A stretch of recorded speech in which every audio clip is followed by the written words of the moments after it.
Saturn je klenot našej sústavy, ale jeho krása v sebe skrýva fyzikálnu anomáliu. Hoci je to druhý najväčší gigant, je taký ľahký, že ak by si našiel dosť veľký oceán, Saturn by v ňom plával ako korková zátka. Jeho hustota je nižšia než hustota vody. Ale to najzaujímavejšie sa deje na jeho póloch. Vedci tam objavili dokonalý šesťuholník. Obrovskú búrku, ktorá je širšia než dve planéty Zem.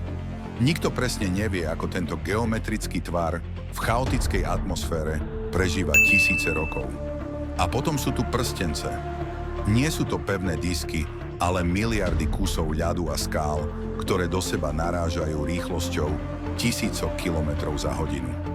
Saturn však o túto korunu prichádza.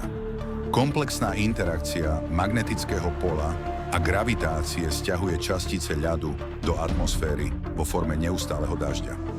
Z kozmického hľadiska sme tak svedkami začiatku ich nevyhnutného zániku. Pretože Saturn v skutočnosti nie je len obyčajný plynný obor.